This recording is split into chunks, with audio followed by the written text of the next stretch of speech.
Assalamualaikum warahmatullahi wabarakatuh. Jumpa lagi dengan saya Tama dalam Ada Apa Gerangan. Bagaimana kabar kalian?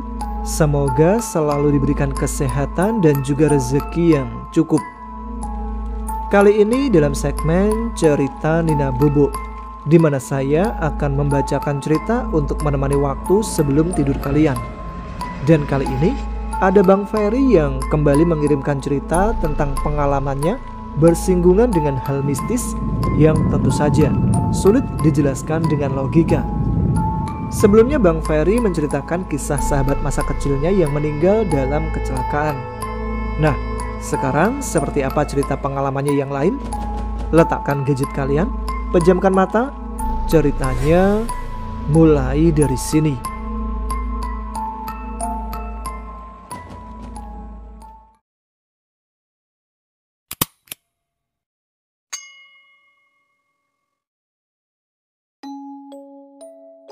Assalamualaikum Mas Tama dan para pecinta Ada Apa Gerangan. Ketemu lagi dengan saya Ferry dari Semarang. Saya asli dari Jakarta. Namun untuk saat ini saya tinggal di kampung halaman istri, yaitu di Semarang. Sekalian ingin merasakan bagaimana tinggal di tempat orang. Ternyata lebih tenang dan damai ketimbang tinggal di ibu kota. Oke, kita skip saja. Lanjut dengan cerita nyata dan tanpa rekayasa ataupun karangan belaka. Sebuah pengalaman nyata yang saya saksikan sendiri dan membuat satu kampung heboh pada saat itu.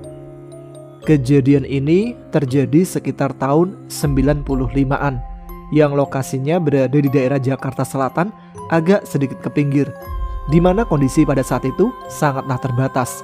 Pemukiman warga yang jaraknya agak jauh, ditambah penerangan jalan yang minim. Jumlah penduduknya pun tidak seperti sekarang ini yang begitu padat. Setelah Isya, jarang sekali ada anak-anak yang bermain di luar. Hiburan berupa televisi juga terbatas. Tidak semua orang punya. Serta kendaraan, baik sepeda motor maupun mobil, tidak sebanyak sekarang. Setiap malam selepas maghrib, anak-anak selalu melakukan aktivitas rutin, yaitu mengaji di musola atau di rumah guru ngaji. Selepas pengajian selesai, kami semua pulang untuk lanjut mengerjakan pekerjaan sekolah dan biasanya kami lanjut tidur setelah menonton TV sejenak. Batas maksimal anak-anak melek hanya sampai dengan jam 9 malam, ketika acara TV dijeda oleh Dunia Dalam Berita. Dilanjut besok paginya, kami harus berangkat sekolah. Begitulah sekilas gambaran kondisi kampung kami pada saat itu. Setelah mendapatkan gambaran kondisi saat itu, kita mulai menuju ke ceritanya. Saya memiliki tetangga yang bernama Ahmad. Bang Ahmad ini memiliki istri dan satu orang anak yang masih kecil. Pekerjaan hariannya sebagai tukang ojek pengkolan atau pangkalan dengan sepeda motornya Honda GL Cepek. Di samping mangkal di pangkalan ojek, Bang Ahmad juga memiliki usaha sampingan yang tidak jauh-jauh dari profesinya, yaitu antar jemput anak-anak sekolah. Setiap selesai mengantarkan atau menjemput anak-anak sekolah, Bang Ahmad bergegas ke pangkalan, tempat di mana Bang Ahmad berkumpul bersama dengan teman-teman seprofesinya, para pejuang rupiah. Letak jalan raya utama dengan kampung saya bisa dikatakan cukup jauh. Jaraknya kurang lebih sekitar 2 km. Ditambah kondisi jalan yang sangat memprihatinkan, seperti jalan belum diaspal, berlubang di mana-mana, dan lampu penerangan jalan yang masih sangat minim.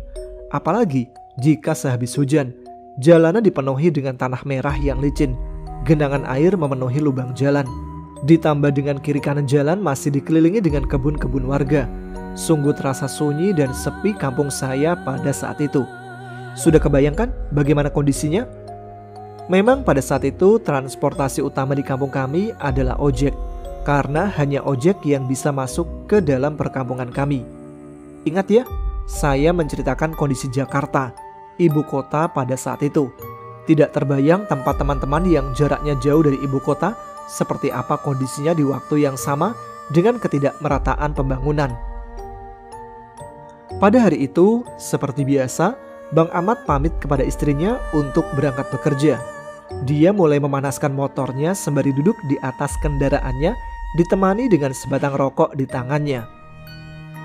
Dengan penuh harapan, Istri Bang Ahmad menunggu di depan pintu rumahnya untuk melihat suaminya yang berangkat guna mencari nafkah. Berharap hari ini bisa mendapatkan rezeki serta penumpang yang banyak. Lalu dengan ucapan salam kepada istri dan anaknya, Bang Ahmad kemudian bergegas menuju pangkalan ojek yang letaknya lumayan jauh dari rumahnya. Hari itu, di pagi hingga sore hari, Bang Ahmad hanya bersender di warung kopi yang letaknya di sebelah pangkalan, sambil bergumam dalam hati. Sepi banget penumpang hari ini, dari pagi sampai sore belum ada yang sewa. Begitulah gumam hati Bang Ahmad. Menjelang Isya, tiba-tiba saja ada seorang ibu-ibu yang terlihat tergesa-gesa menghampirinya. Ibu itu ingin meminta tolong untuk diantarkan ke kampung sebelah, atau kami biasa menyebutnya Kampung Kober. Kampung Kober memang letaknya sangat jauh dari jalan utama. Jika ingin menuju ke Kampung Kober, harus melewati 2 pemakaman umum yang besar. Ditambah medan jalan menuju Kampung Kober menanjak dan berkelok-kelok. Sangat jarang tukang ojek pangkalan ada yang berani melewati kawasan ini pada malam hari. Bahkan warga sekitar pun jika tidak dalam keadaan yang darurat sekali, mereka tidak akan ingin melewati kawasan ini pada malam hari.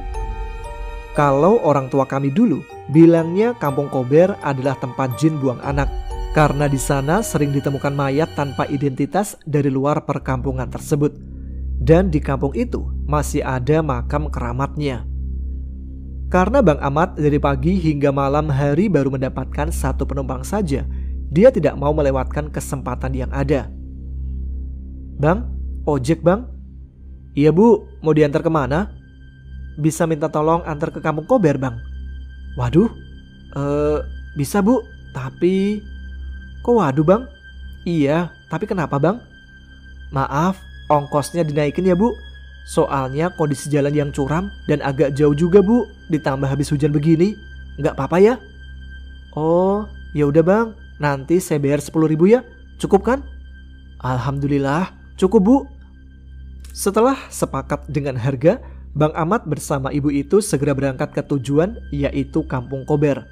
Dengan semangat dan tidak punya pikiran aneh-aneh, Bang Ahmad melajukan motornya perlahan.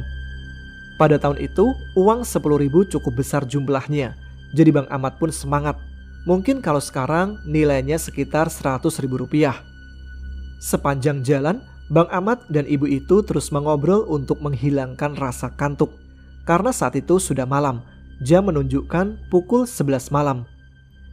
Ibu ke Kampung Kober, ada acara apa ya bu? Kok malam-malam berani benar kesini bu? Untung masih ada ojek di depan.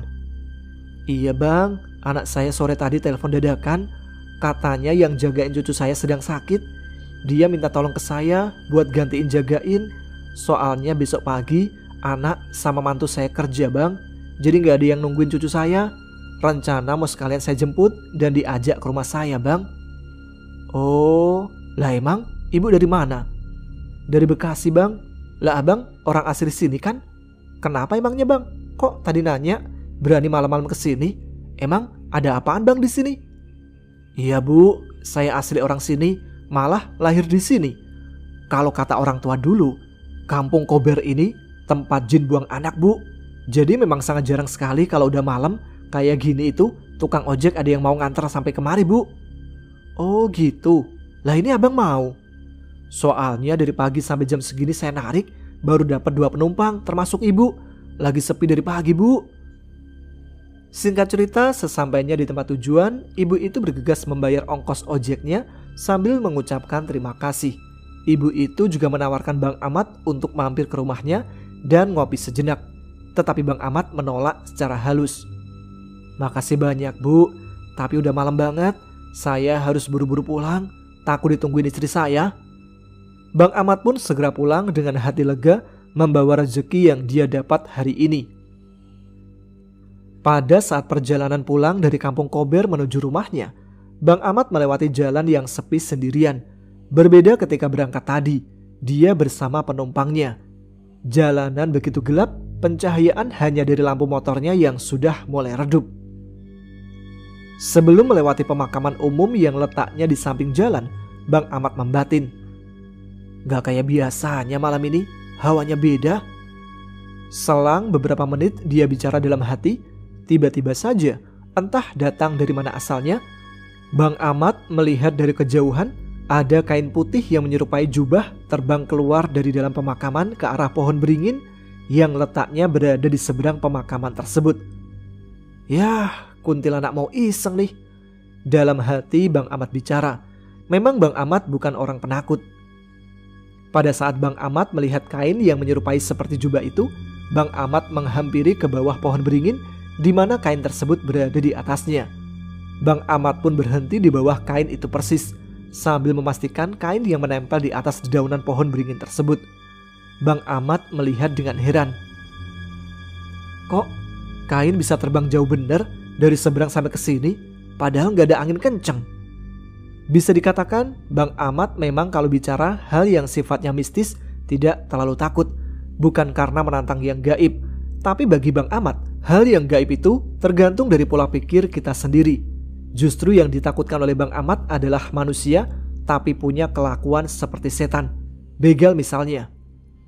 Tiba-tiba saja, kain yang berada di atas pohon beringin jatuh persis di depan tangki motor Bang Ahmad yang menghalangi stang motornya. Tercium juga wangi minyak misik dari kain tersebut. Tidak banyak berkata lagi, kain itu langsung digenggam lalu dilipat oleh Bang Ahmad. Entah apa yang dipikirkan oleh Bang Ahmad pada saat itu, sampai-sampai membawa pulang kain tersebut. Akhirnya kain itu dibawa oleh Bang Ahmad tanpa ada perasaan aneh dan curiga sekalipun. Ya karena memang bentuknya seperti kain biasa yang tidak nampak mencurigakan.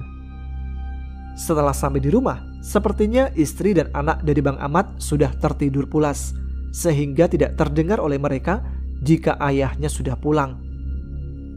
Setelah motor dimasukkan ke dalam rumah, Bang Ahmad membawa kain putih yang kusam tersebut ke dalam kamar mandi, lalu direndam ke dalam ember, sekalian beliau mandi guna membersihkan tubuhnya yang lengket akibat keringat setelah melakukan aktivitas dari pagi hingga malam hari. Keesokan paginya, istri Bang Ahmad segera membangunkan suaminya yang tertidur pulas di depan televisi untuk sholat subuh. Lalu sang istri pergi ke kamar mandi untuk ambil wudhu. Istri Bang Ahmad yang melihat rendaman kain putih di ember terkejut dan bertanya kepada suaminya. "Yah, itu di ember kain putih siapa?" "Oh iya, itu semalam ayah nemukan di pinggir jalan," jawab Bang Ahmad sedikit berbohong. "Oh gitu, kirain punya siapa? Ini kelihatannya masih bagus ya, belum ada yang sobek. Kalau ibu buat mau kena, boleh kan ya? Lagi pula mau kena ibu yang lama udah sobek juga." "Ya udah nggak apa-apa, terserah ibu saja." Singkat cerita, Bang Ahmad kembali kepada aktivitasnya di mana setiap pagi harus mengantarkan langganannya ke sekolah dan sore harinya menjemputnya kembali. Namun entah kenapa, hari ini selepas Bang Ahmad menemukan kain putih semalam, tarikan ojeknya mendadak ramai. "Alhamdulillah ya Allah, buat hari ini tidak harus sampai malam nariknya. Jadi bisa kumpul bersama anak istri sesudah maghrib," sahut Bang Ahmad dalam hati. Selepas Bang Ahmad menyelesaikan tugasnya, dia bergegas pulang menemui anak serta istrinya. Setelah dirasa cukup untuk hari ini, dengan membawa uang hasil tarikannya di dalam kantong plastik yang tersimpan di dalam jaketnya. Sejenak, Bang Ahmad mampir ke tempat cemilan untuk membelikan sedikit oleh-oleh untuk keluarganya di rumah. Di dalam perjalanan pulang selepas membelikan makanan untuk orang rumah, seperti ada hal aneh yang dirasakan oleh Bang Ahmad. Motornya tiba-tiba berat, seperti ada yang membonceng, yang membuat bulu kuduk Bang Ahmad merinding hingga sekujur badan. Diikuti dengan bau minyak misik yang tercium. Sama persis di saat malam kemarin ketika menemukan kain putih yang berbentuk seperti jubah itu. Namun tidak ada perasaan atau firasat apapun dari Bang Ahmad. Dia melanjutkan perjalanan pulang tanpa ada perasaan curiga sedikit pun. Setibanya di rumah, anak serta istrinya menyambutnya dengan senyuman karena Bang Ahmad pulang lebih awal. "Hore, ayah pulang!" teriak senang dari sang anak. "Tumben ayah pulang habis maghrib?" "Iya, alhamdulillah tarikannya lagi ramai hari ini. Ayah rasa cukuplah untuk hari ini, Bu. Yang penting ada uang buat si Dedek jajan sama untuk ibu masak besok." "Alhamdulillah. Ya udah, ibu siapkan air hangat dulu untuk mandinya ayah ya. Oh iya ya, kain putih yang semalam direndam udah ibu jemur tadi siang. Lalu sudah ibu jahit dan ibu buat mukena ya. Insya Allah nanti sholat isya ibu coba pakai. Oh iya bun, alhamdulillah jika sudah jadi. Nanti ayah lihat ya, sekalian sholat isya jamaah. Ketika Bang Ahmad selesai mandi, sholat maghrib serta makan malam bersama dengan istri dan anaknya, terdengar sayup-sayup suara azan isya yang berkumandang dari mushola dekat rumah Bang Ahmad. Bang Ahmad bergegas ambil wudhu yang letaknya di belakang rumahnya, diikuti oleh sang istri di belakangnya yang juga akan siap-siap untuk sholat berjamaah sholat isya. Ketika sedang berwudhu, tiba-tiba saja anak dari Bang Ahmad yang saat itu masih berumur 7 tahun menangis menjerit ketakutan. Sontak Bang Ahmad dan istri melangkahkan kakinya dengan cepat ke ruang tamu menemui sang anak yang sedang menangis ketakutan. Ya Allah dek, kenapa? Ayah sama ibu lagi ambil wudhu. Kamu kenapa dek? Tanya istri Bang Ahmad sambil memeluk anaknya. Itu ya bu, aku lihat perempuan sedang duduk di atas motor ayah, jawab sang anak sambil menunjuk ke arah motor Bang Ahmad yang sedang terparkir di dalam rumah. Mana? Mana dek? Gak ada apa-apa kok di motor, kata Bang Ahmad sambil mengerutkan dahinya. Yang bener dek, jangan bohong. Bener kok, tadi aku lihat ada di situ. Pas aku dari dapur antar piring, aku lihat perempuan berambut panjang dengan baju warna putih, kata anaknya sambil menangis dan memeluk ibunya. Ya sudah, nanti kita doa bersama ya habis sholat isya, jawab Bang Ahmad sambil menenangkan istri dan anaknya. Situasi pun kembali tenang seusai Bang Ahmad menenangkan istri dan anaknya. Lalu dilanjutkan dengan sholat berjamaah. Bang Ahmad sebagai imam diikuti oleh istri serta anaknya yang menjadi makmum. Sang istri mencoba mukena yang baru saja dijahit olehnya dari kain putih yang ditemukan semalam oleh Bang Ahmad. Pada rakaat pertama hingga rakaat terakhir semuanya berjalan seperti biasanya, tidak terjadi apa-apa. Namun ketika sujud terakhir, tiba-tiba saja istri Bang Ahmad menjerit seperti orang kesakitan, lalu memegang leher dengan mata melotot ke atas. Sontak saja Bang Ahmad yang sudah menyelesaikan sholatnya menoleh ke belakang. Ya Allah bu, ibu kenapa bu? Istighfar bu. Rasa panik meliputi Bang Ahmad. Ya tolong ya, ibu kecekik, gak bisa kebuka mukenanya. Nyesek ibu ya, tolong ya, bukain, tolong bukain kainnya. Sambil merintih menahan kesakitan yang sangat. Kepanikan terlihat jelas di wajah Bang Ahmad disertai anaknya yang terus menangis melihat kondisi ibunya. Dengan segera Bang Ahmad dan anaknya membantu untuk melepaskan mukena yang masih menempel di badan istrinya tetapi tidak bisa dilepaskan. Begitu sulit dan semakin erat mukena itu menempel. Tiba-tiba saja kain putih yang berbentuk mukena tersebut menggulung dan melilit sehingga istri dari Bang Ahmad terguling-guling sambil berteriak minta tolong untuk melepaskan mukena tersebut. Lalu kain putih tersebut tiba-tiba saja berbentuk pocong yang semakin melilit ke atas. Setelah beberapa lama kemudian, kain putih yang berbentuk pocongan tersebut tiba-tiba saja terbang ke atas dengan membawa istri Bang Ahmad di dalamnya. Anak dan Bang Ahmad berteriak histeris sehingga para tetangga yang mendengarnya berdatangan ke rumah Bang Ahmad. Termasuk saya juga yang ikut mendengar teriakannya. Karena memang jarak rumah Bang Ahmad hanya sekitar beberapa langkah saja dari rumah saya. Sontak saja yang mendengarnya kaget dan bergegas keluar dari rumah masing-masing untuk melihat keadaan Bang Ahmad yang pada saat itu suasananya sangat tidak kondusif. Setelah kami para tetangga datang dan menanyakan apa yang terjadi, kondisi Bang Ahmad masih kelihatan seperti orang tidak percaya, sangat syok dan masih kelihatan trauma. Begitupun dengan anaknya yang terus menangis, sehingga sulit untuk dimintai keterangan pada malam itu. Kami semua para tetangga yang datang mencoba menenangkan Bang Ahmad. Sampai-sampai ada beberapa bapak-bapak ikut mendampingi Bang Ahmad di rumahnya hingga pagi hari sampai semua kembali tenang. Keesokan harinya, ketika suasananya sudah kembali tenang, kami para tetangga beserta Pak RT dan Pak RW menanyakan apa yang terjadi kepada Bang Ahmad. Lalu beliau menceritakan kepada kami semua kronologi dari awal sampai dengan kejadian yang dialaminya malam tadi. Dari beberapa tetangga ada yang berasumsi bahwa apa yang ditemukan Bang Ahmad berupa kain putih berbentuk jubah itu adalah kain kutukan. Ada juga yang bilang itu adalah orang yang sedang mencari tumbal pesugihan. Lalu ada yang bilang jika mungkin ada orang yang sedang menekuni ilmu hitam dengan sasarannya jenazah yang masih perawan atau belum menikah sama sekali. Lalu diambil kain kafannya.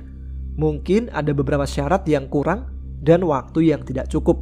Kain kafan tersebut menghilang dan terbang yang mungkin memang belum sempat dipegang oleh orang yang melakukan praktek ilmu hitam tersebut. Kalau dinalar berdasarkan logika memang tidak masuk akal sama sekali. Tapi ya inilah ilmu tentang alam gaib yang sulit untuk dijelaskan melalui akal sehat. Begitulah beberapa pendapat dari para tetangga kampung kami yang sedang memadati rumah dari Bang Ahmad. Dari beberapa pendapat tetangga kami tersebut, yang paling masuk akal yaitu pendapat terakhir. Sehingga Pak RT, Pak RW, Bang Ahmad, dan beberapa tetangga mencoba menelusuri ke tempat di mana Bang Ahmad menemukan kain putih tersebut. Ketika mereka sampai di lokasi serta menelusuri ke dalam pemakaman, benar saja apa yang dicurigai. Ada sebuah makam yang sudah dibongkar dengan jenazah seorang wanita berumur 18 tahun yang dilihat dari papan nisan yang masih tergeletak di samping lubang makamnya. Jenazah tersebut terlihat telanjang tanpa kain kafan. Pak RT dan Pak RW lalu menanyakan kepada penjaga makam tentang informasi keluarga jenazah tersebut. Lalu, setelah diberitahu jika keluarga dari jenazah tersebut berada di kampung sebelah dekat dengan kampung Kober, tanpa berlama-lama lagi, Pak RT dan Pak RW, Bang Ahmad, serta para warga sekitar kampung kami segera bergegas ke rumah keluarga mayat tersebut, ditemani dengan para penggali kubur dari pemakaman tersebut. Sementara jenazah wanita itu ditutupi dengan kain, dan beberapa warga berinisiatif untuk membagi tugasnya masing-masing. Siang itu sesampainya di rumah keluarga jenazah, Pak RW mengucap salam. Assalamualaikum. Apa benar ini kediaman keluarga dari jenazah Maya yang dimakamkan di pemakaman sebelah, Pak? Nama tersebut disamarkan ya teman-teman? Waalaikumsalam. Iya benar. Maaf, dengan siapa ini? Saya RW dan warga dari kampung sebelah, Pak. Oh, iya Pak RW, silakan masuk. Setelah Pak RW dan warga duduk di ruang tamu, bapak dari jenazah Maya bertanya.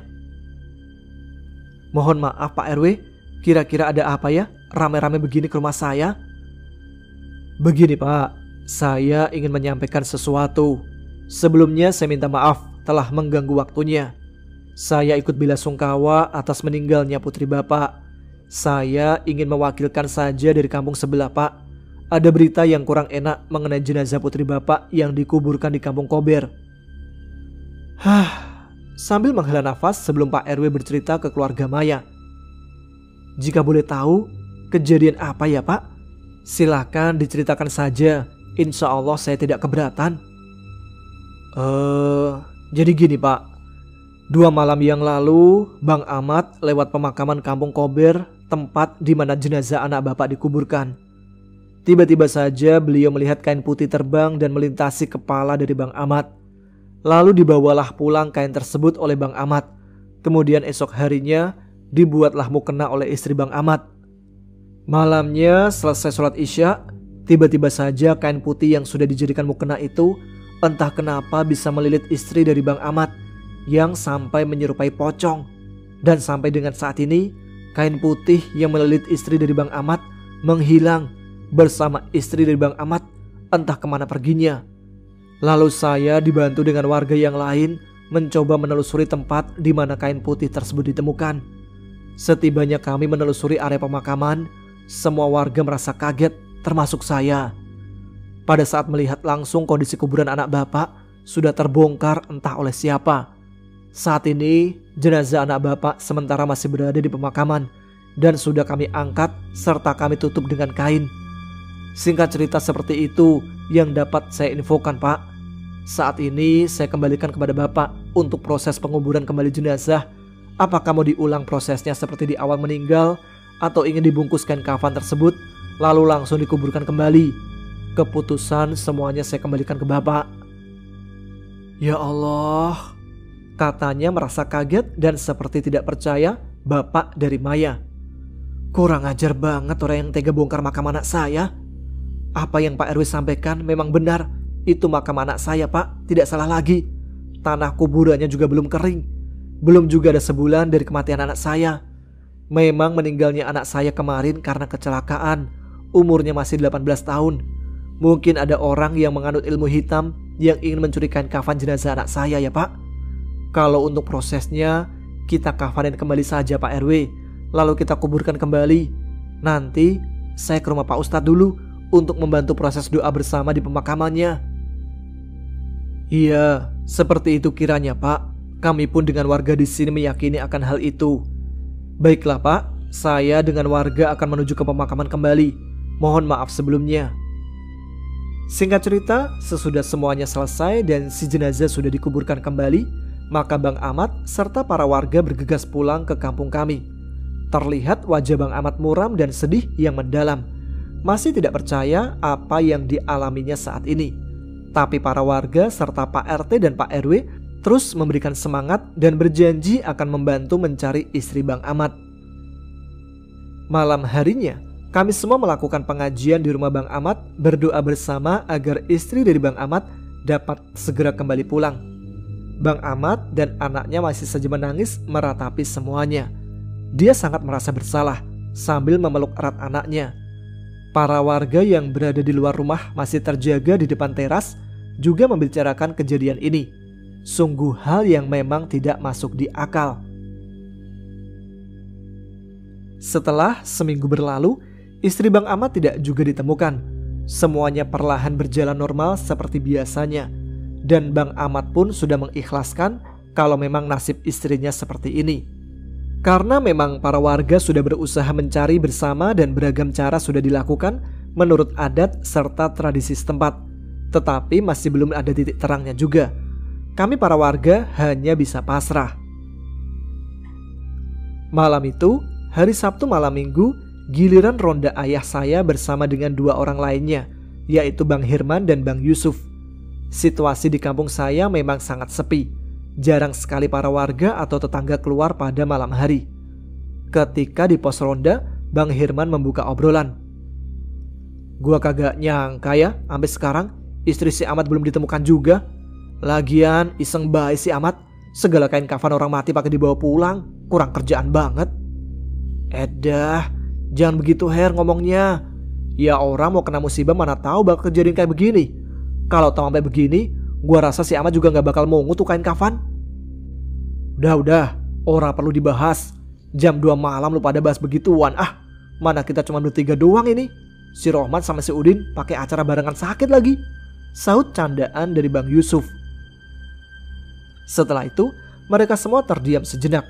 Ditemani alunan musik dangdut, ayah saya dan Bang Herman main catur, sedangkan Bang Yusuf hanya senderan di pojok sambil melamun.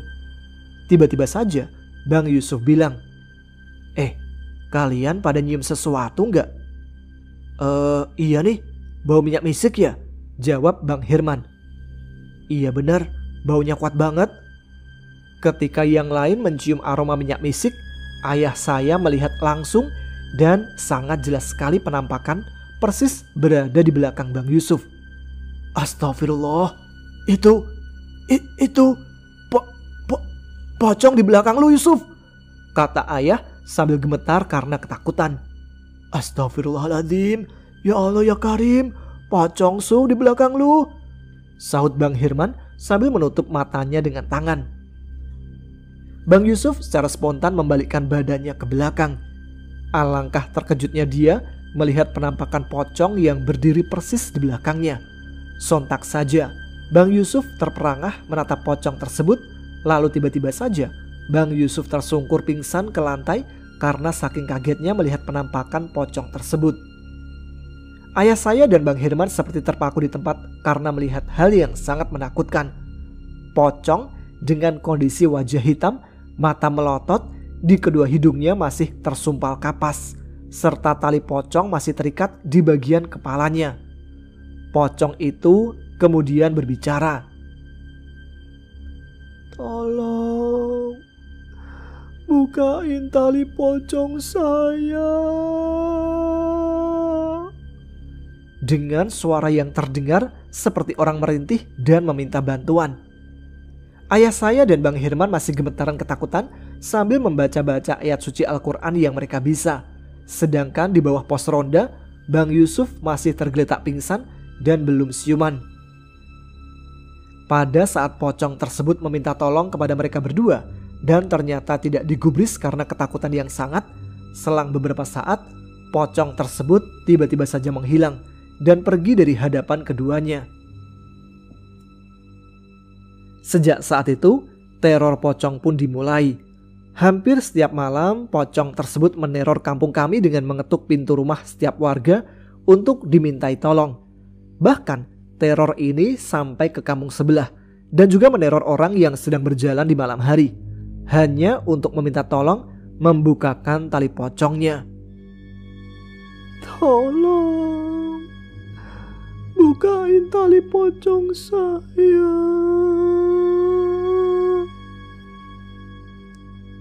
Beberapa saksi yang sudah ditampaki sosok pocong tersebut mengaku jika sebelum sosok pocong muncul akan tercium bau yang sangat pekat, yaitu bau minyak misik. Dengan adanya teror setiap malam, tidak ada satu warga pun yang berani keluar rumah jika sudah di atas jam 9 malam. Teror ini berlangsung kurang lebih hampir 2 minggu, baik di kampung saya maupun di kampung sebelah. Ayah saya, Bang Herman dan Bang Yusuf serta korban lain yang melihat langsung sosok pocong tersebut besoknya langsung panas tinggi hingga 2 hari. Teror pocong ini pun dikaitkan dengan menghilangnya istri dari Bang Ahmad. Warga mengira kalau sosok pocong tersebut adalah istri dari Bang Ahmad. Yang anehnya lagi, Bang Ahmad sendiri tidak pernah didatangi oleh sosok pocong tersebut. Hingga suatu ketika, para warga mengadakan rembukan dengan beberapa kepala RT atau RW dari kampung yang sudah diteror oleh sosok pocong tersebut, sambil mengundang beberapa kiai serta orang yang mempunyai kelebihan batin guna membahas solusi dari teror tersebut. Sesudah beberapa hari, hasil dari rembukan bersama dengan tokoh masyarakat setempat dan beberapa warga kampung serta sesepuh kampung disepakati bersama akan diadakan pemanggilan sosok pocong dengan cara yang saya sendiri pun tidak mengetahui seperti apa pemanggilan tersebut dilakukan.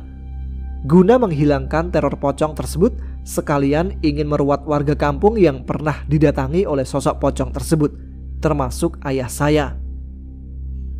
Setelah semua proses sudah disiapkan, beberapa warga termasuk Bang Ahmad serta anaknya juga sudah berkumpul di lapangan depan balai RT.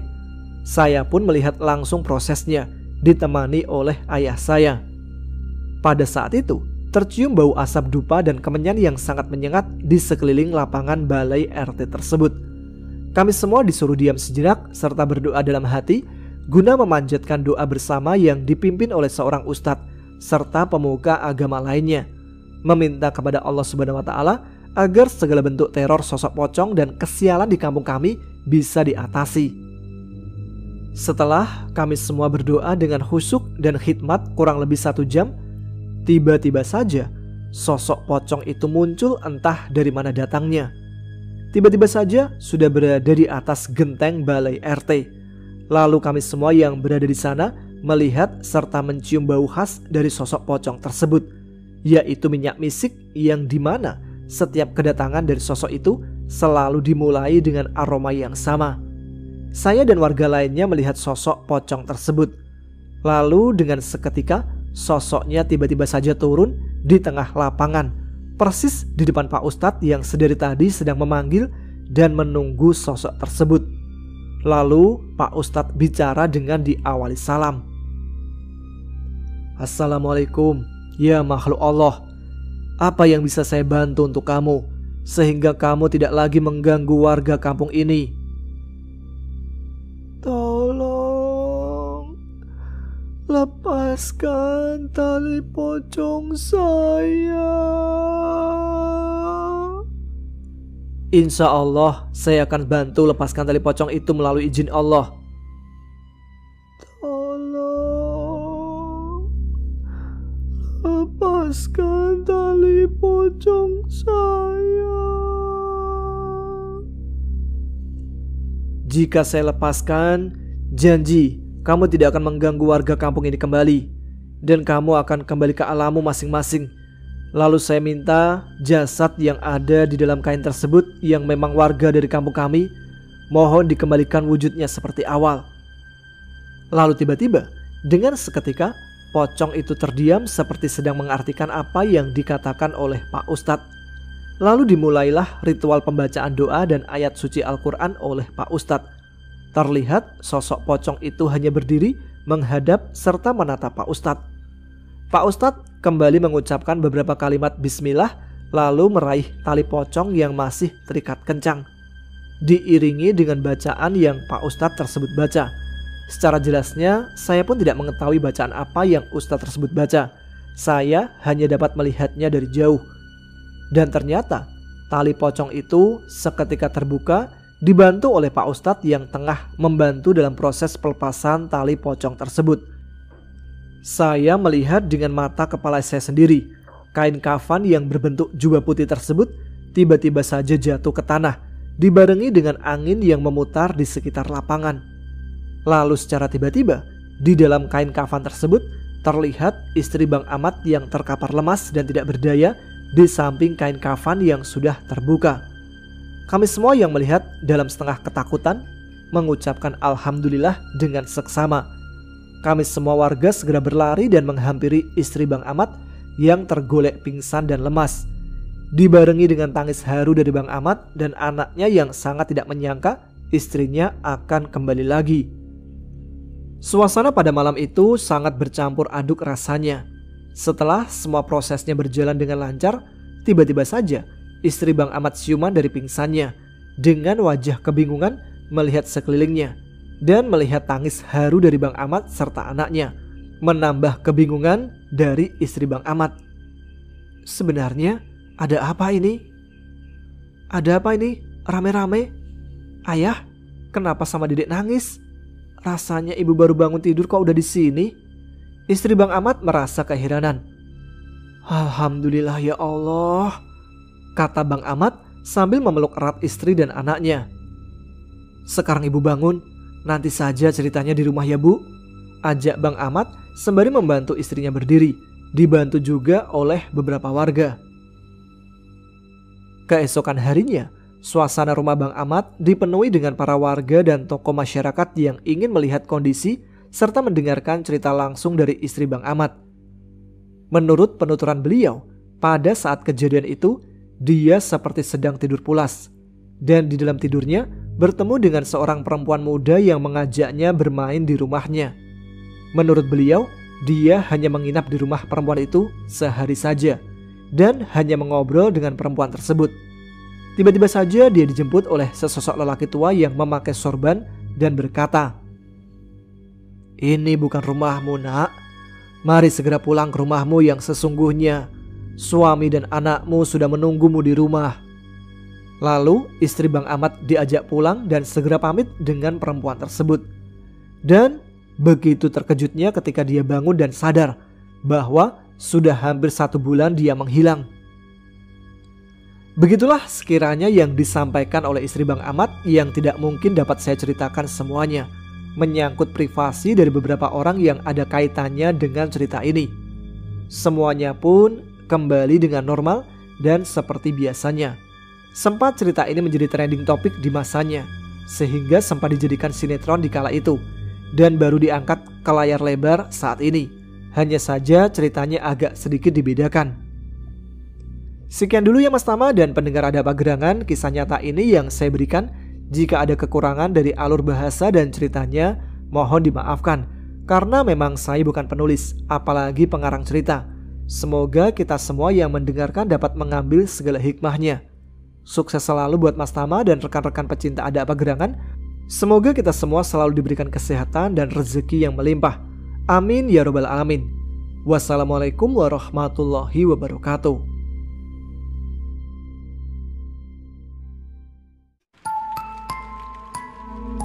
Demikian cerita mistis yang pernah disaksikan langsung oleh Bang Ferry pada tahun 1995 di daerah pinggiran Jakarta Selatan. Terima kasih untuk Bang Ferry yang telah membagikan pengalamannya.